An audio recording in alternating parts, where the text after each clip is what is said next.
બગદાણામાં નવનીત બાલદિયા પર થયેલા હુમલાના કેસમાં આજે ફરી એકવાર મહત્વપૂર્ણ વળાંક સામે આવ્યો છે, જ્યાં એસઆઈટીની તપાસ હેઠળ ધરપકડ કરાયેલા તમામ આરોપીઓની જામીન અરજીઓ પર ભાવનગર સેશન્સ કોર્ટમાં સુનાવણી યોજાઈ અને સમગ્ર પ્રકરણને લઈને ન્યાય પ્રક્રિયા હવે નવી તારીખ સુધી લંબાઈ ગઈ છે.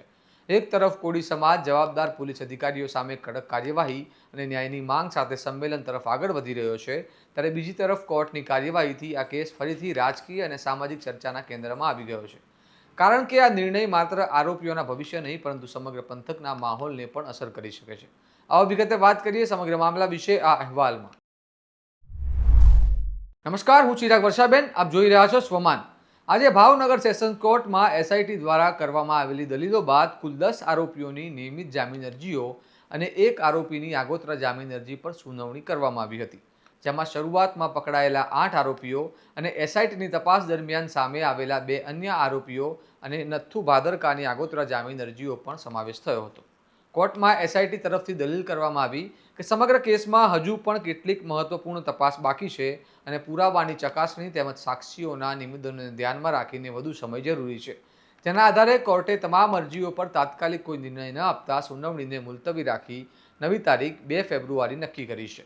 આ સમગ્ર મામલે મહત્વની વાત એ છે કે 1 ફેબ્રુઆરીના રોજ ભાવનગરમાં કોળી સમાજ દ્વારા ન્યાયી સંમેલનનું આયોજન કરવામાં આવ્યું છે અને તે પહેલા આરોપીઓની જામીન અરજીઓ પર પણ નિર્ણય આવતા જ રાજકીય અને સામાજિક તણાવ વધી શકે છે.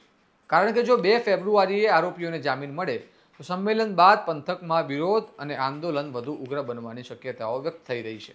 બીજી તરફ બચાવ પક્ષના વકીલોનું કહેવું છે કે આરોપીઓ સામેના આરોપોમાં હજુ સ્પષ્ટ પુરાવાની અછત છે અને કાયદા મુજબ તેમની જામીન મળવા જોઈએ.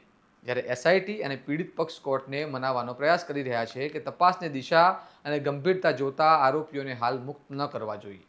બગદાણાનો આ કેસ હવે માત્ર એક હુમલાનો મુદ્દો નથી રહ્યો, પરંતુ તે ન્યાય વ્યવસ્થા, પોલીસની ભૂમિકા અને સમાજના વિશ્વાસ સાથે જોડાયેલો મોટો પ્રશ્ન બની ગયો છે. કારણ કે એક તરફ કોર્ટની કાર્યવાહી કાયદાના માપદંડો મુજબ આગળ વધી રહી છે, તો બીજી તરફ સમાજના એક મોટા વર્ગમાં એક ભાવના છે કે ન્યાય માત્ર કાગળ પર નહીં પરંતુ જમીન પર પણ દેખાવો જોઈએ. હવે સૌથી મોટો સવાલ એ છે કે 2 ફેબ્રુઆરીના રોજ કોર્ટે શું નિર્ણય આપે છે. આરોપીઓને જામીન મળશે કે નહીં, અને જો મળશે તો કોળી સમાજ અને પીડિત પક્ષની પ્રતિક્રિયા શું રહેશે.